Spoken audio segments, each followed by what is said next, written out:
All right, welcome back to One True Podcast, talking Baylor and Big 12 college football, as we do each week. Alongside me, as always, is my good friend John Werner. Johnny, how you doing? Great, Brice, and we're happy to have Gary Don Williams with us. Yes, I love that it actually pops up on his Zoom feed as Gary Don. We did not know this until one of our local TV guys started referring to you as Gary Don. But Don Williams has been at the Lubbock Avalanche-Journal since 1988. Has covered Texas Tech a long time. Don, thanks for hopping on with us, man. Well, it's always fun to visit with you two guys, and I appreciate the opportunity and the invitation. Yeah, absolutely. So, guys, it is Baylor versus Texas Tech in Lubbock this week. I believe the kids call it Butt Week, BU versus TT. Sorry for the not safe for work thing. I don't know. But there are a lot of really intriguing subplots to this matchup in my mind.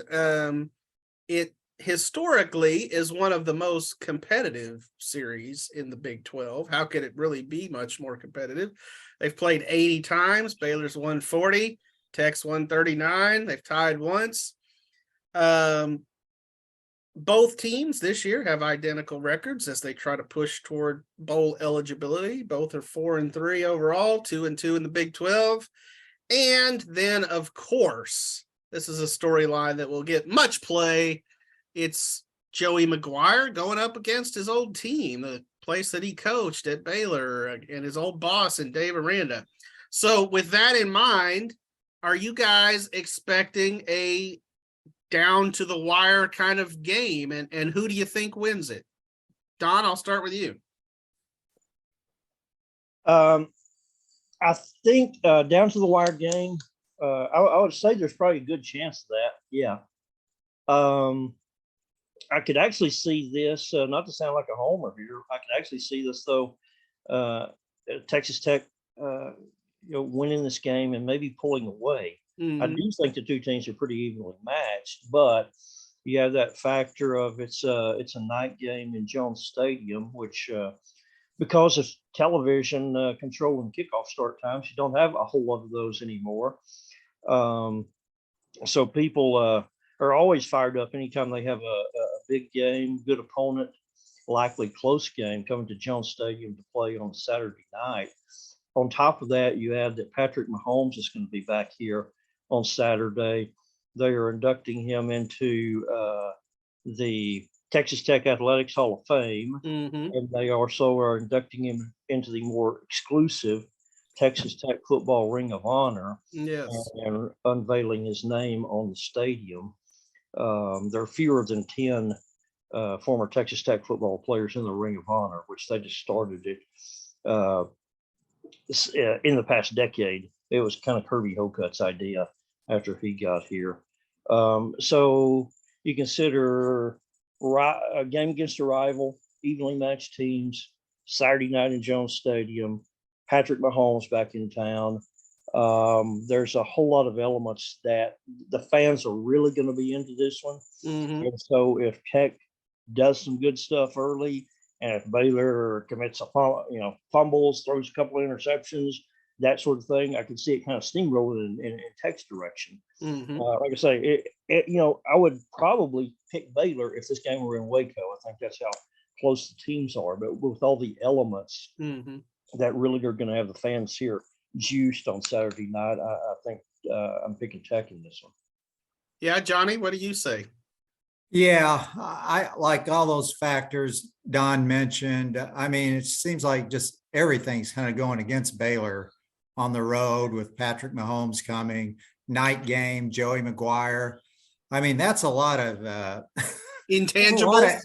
That's a lot of elements stacked against you. I mean, the only thing worse would be if Patrick Mahomes actually played for the Red Raiders on Saturday night. Yeah, yeah. Go ahead, Don. Well, I was going to say one other factor that shows how into this game Tech people are, and the Patrick Mahomes effect. This game was announced as a sellout on October the 6th, Mm. 23 days in advance. That just doesn't happen here. I Right. mean, they're very, when a Texas Tech game sells out, it's usually 2 or 3 days in advance. It's not 3 weeks in advance. Yeah, I was going to say, Baylor's been in some really good road environments this year. BYU was packed, fans were excited. Iowa State's always really good. Even West Virginia on a Thursday night was a hard environment. And of course, Baylor's gone 1-2 in those games. But I think this is going to be the toughest of all, just with everything stacked against them. Yeah, and Baylor's not exactly clicking along like they certainly were last year. It's a much different team. So for all the talk about the parity in the Big 12 this year, and we've talked a lot about it here on One True Podcast, TCU is sitting there atop the league with a perfect record, perfect on the season, perfect in the Big 12, obviously. So my son, who's a big football fan, he's a senior in high school, posed me the question the other day, and I kind of dismissed it without even really looking ahead at TCU's schedule. But he said, "What do you think, Dad? Can TCU go undefeated?" And I was like, no, obviously not.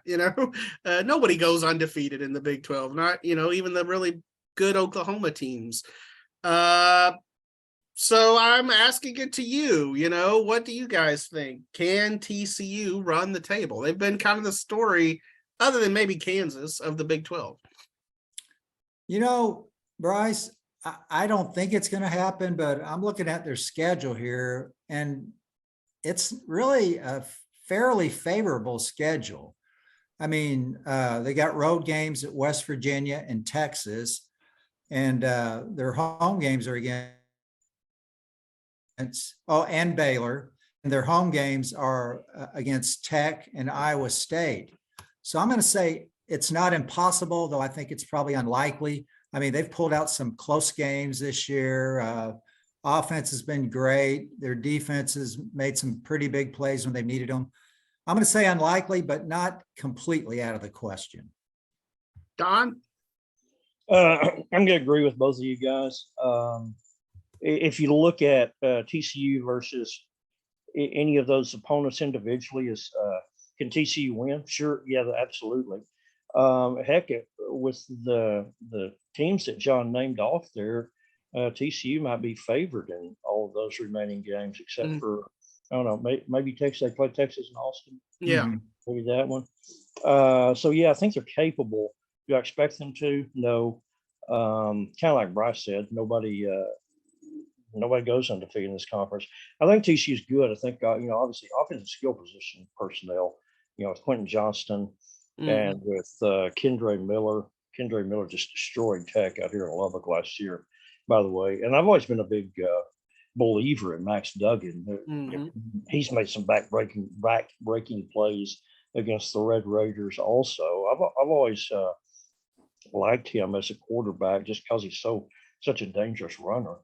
I don't think that they're as good defensively as a lot of these TCU teams have been or were under Gary Patterson. I think that's ultimately kind of will be their Waterloo or their undoing when they ever do lose a game or two. But are they capable of winning them all? Yeah, but I don't think there's any team in the Big 12 this year, TCU or Oklahoma State, you guys know this, who are as good as the best, who have the same level of talent as the best Bob Stoops or Lincoln Riley teams.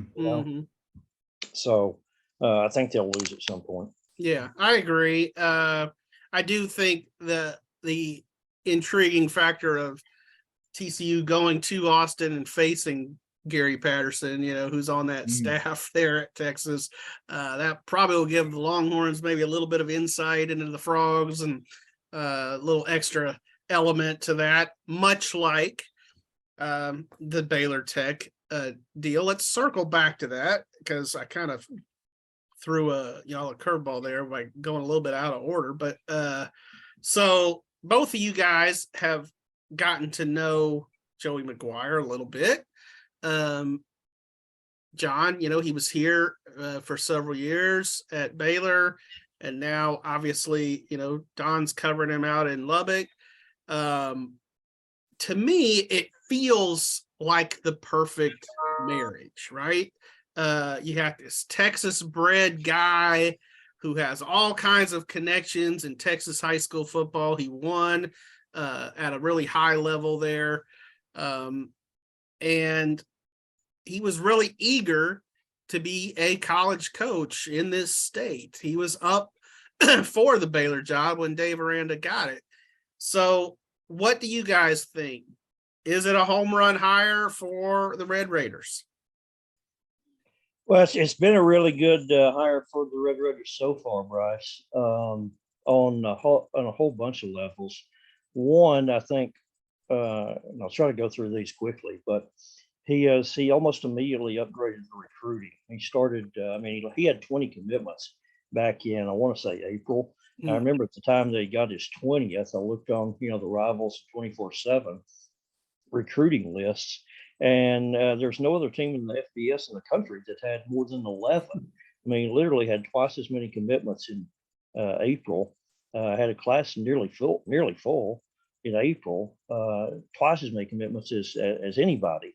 Now, and so they're ranked, number one, number two at the time based on quantity. Now, I think they're still top 20, top 25. But I think the biggest shortcoming for Tech over the last decade has been simply the talent level hasn't been there, and they had to upgrade the talent and recruit better. And it appears that Joey is going to do that with his pretty magnetic personality, coupled with his energy, coupled with, as you said, all the high school connections. Not only that Joey has, but with all the guys on his staff who have coached in Texas high schools before, kind of lays the groundwork for them to recruit better. Baylor, you look at, I think Tech is hoping to do what Baylor's done the last few years. The Bears were as I've said, told somebody, they were like the NFL Combine All-Stars this past year. And that's what Tech kind of wants to get to, is recruiting a lot of speed and fast guys, and then kind of figuring it out. He's also just been really well connected with Texas Tech fans. He had a lot of familiarity with Tech because his best friend in high school played here, and Joey went to UT Arlington, as you guys know, which didn't have a football team at the time. And so he several times when he was 18 to 22 years old, he was driving out here to Lubbock to watch Tech games because his best buddy, a tight end named Roger Korn from Crowley, was on the team. And he said, I asked him, I said, how many games are we talking about? He'd say, he said, 3 or 4 a year, probably.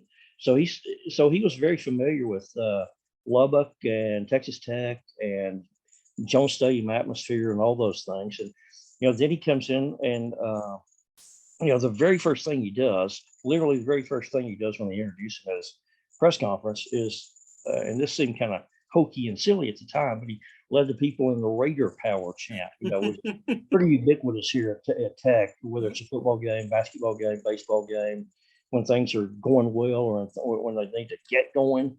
One side of the crowd will yell Raider, and the other side will yell Power.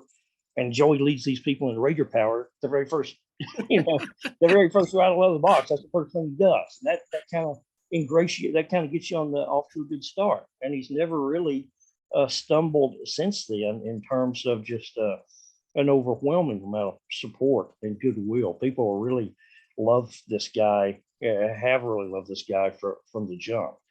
And then the team, they're 4-3 right now, which doesn't sound great, but and I wrote this week. I think the best thing about these first 7 games is there hasn't been a single game, and there hasn't been a long stretch in any games where people were really turned off and grumbling, and they're just like, what the heck am I watching? Which there's been a lot of that over the last decade here. But this team, even in the losses, has been competitive, and has been competitive pretty much series to series.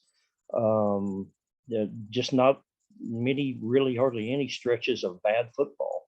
And that's what people here have been really eager to see. So he hasn't really made a misstep yet. Yeah. John, what do you say? Yeah, I can see how Joey would fire up a fan base. I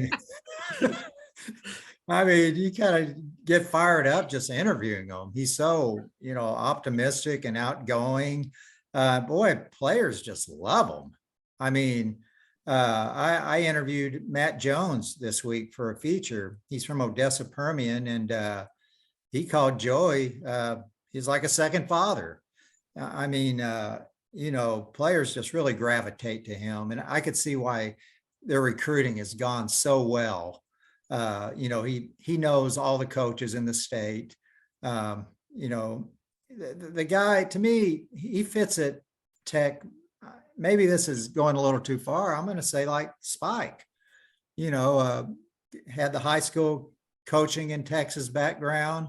We'll see if he produces like Spike, but as far as just kind of a natural fit, I think he might be the best since Spike at Tech.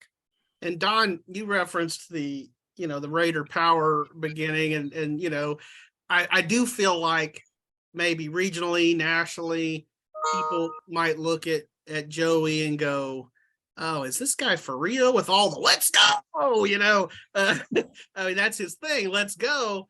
And I would say this, to me, Joey is a lot like Scott Drew. And what I mean by that is a lot of people would look at Scott Drew from the outside and they would ask, is this guy for real? Is he really this bubbly? Is he really this positive? Is he really this energetic? And John and I can tell you from spending a lot of time around Scott Drew, certainly John as the beat writer for Baylor men's basketball since the dawn of time, can tell you that Scott is just like that. And I think Joey is just like the personality that he puts out there. He's a guy that likes to get people fired up, and that, he talks about, attacking each day and each moment and all of that. And as John said, I think that that plays well with recruits. I mean, they want to play with a guy that, is going to be fired up, but he also cares about them as people too, so it's not like he's just hollering and yelling all day long, but certainly that is a big element of his personality. Yeah, one of the things, and I'm certainly not the only one who has posed this question, and that since over the last 11 months now. And the question is, where does Joey get all this energy from? Because it seems to be nonstop and every day. Right. And it's like, and I mean, he's 51 years old. I'm in my 50s. I certainly cannot muster that level of intensity and enthusiasm the way he does on a daily basis. I'm just like, how do you do it, man? Yeah, tell us the secret, Joey. Come on, man. I mean, we were out there in August. In August, Texas Tech practices.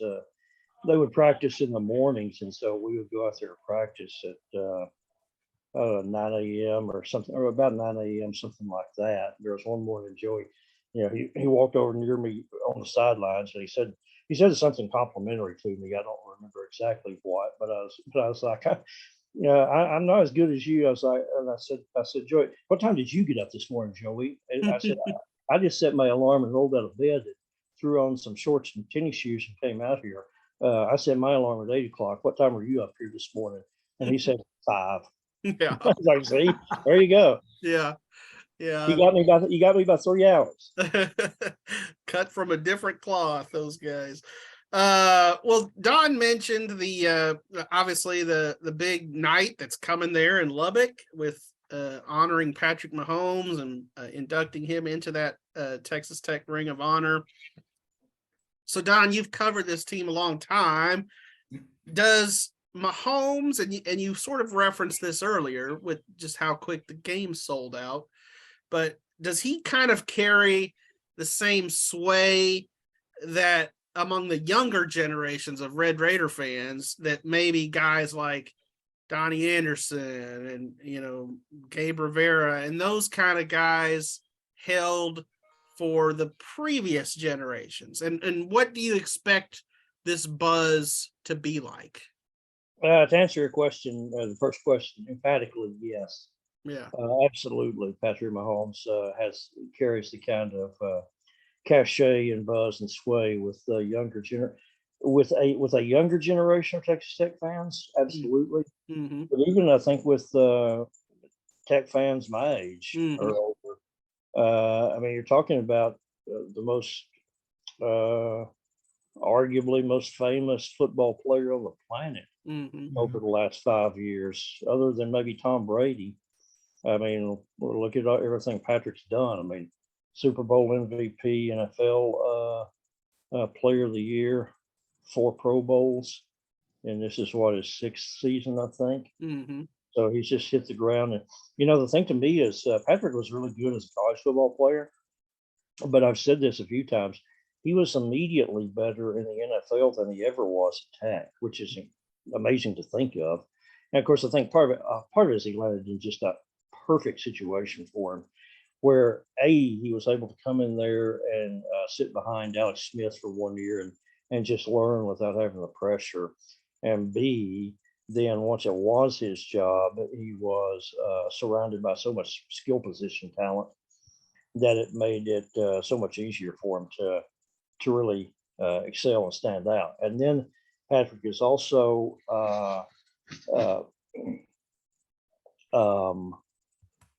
been beloved by Texas Tech fans because he is so outwardly supportive of Texas Tech still, even when he is doing his own thing. And obviously has a ton of demands on his time and responsibility and all that sort of stuff. Patrick's still very much a Texas Tech guy, and he lets you know it on social media. And he was back here for a game at United Supermarkets Arena last year. He was in Minneapolis at the Final Four when they made it in 19, and very visible. And like I say, he's he will tweet support for for a game on a Saturday, just what he watched, and he'll wreck them and those sorts of things. And you do that, and people very much notice and appreciate it. Yeah, that's cool.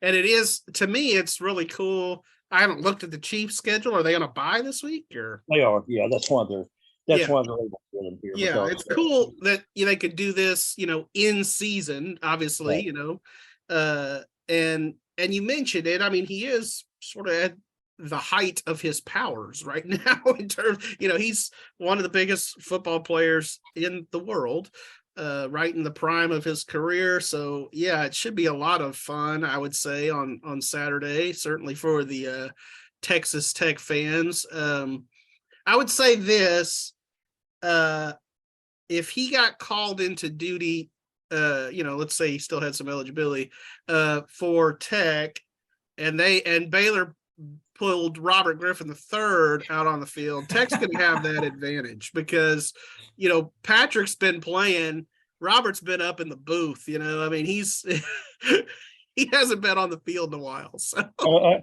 tell you, Tim Garuda, the Texas Tech defense coordinator, probably would not want to see RG3 out there at quarterback, because quarterback who can run like he can.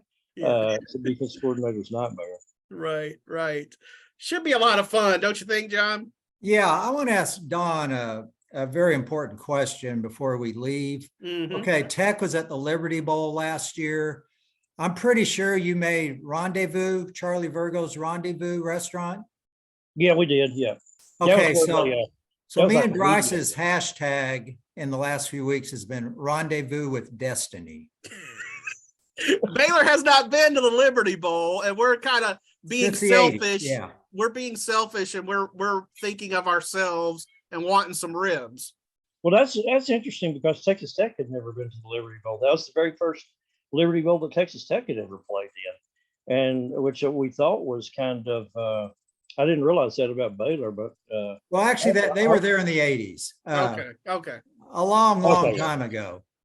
But I think Rendezvous was already in business. Probably, yeah. I think I went to about 3 different barbecue locations that week. Yeah, it was a fun trip. I mean, the Liberty Bowl press box is Probably. I'll tell you this: Liberty Bowl press box is probably not as good as whatever your best high school press box is. Okay. Brice. So we're covering games out on Friday night. It's very tight and cramped, and has not been updated. So Gotcha. if you guys, whenever you guys do get to go there, not a great press box setup, Okay. but a fun trip. I enjoyed it. That's we'll be in a rib. We'll be in a rib eating haze by the time we get there. So, we probably won't even, feel it or anything. So, Don, we will be loading up the party bus, John's big old truck. It'll be John and me. We'll have Rod Adelot, one of our photographers, and I think Chad Conine coming as a fan, as a Tech fan. But we shall see you out there on Saturday. Does Chad wear a like one of those split caps with like a red and black double T on one half and a green and gold BU? I'm sure he's got all kinds of Tech attire. I know he's excited about the Mahomes deal, and by the time we get to Lubbock, we might want to throw him out of the car, but we'll see. That's a possibility. Yeah, it's certainly a possibility. Don, looking forward to seeing you this weekend. Thanks for hopping on with us, man. No problem. I appreciate it. I always enjoy chatting with you guys, and have a safe trip out here on John's party bus. All right. We'll see you later.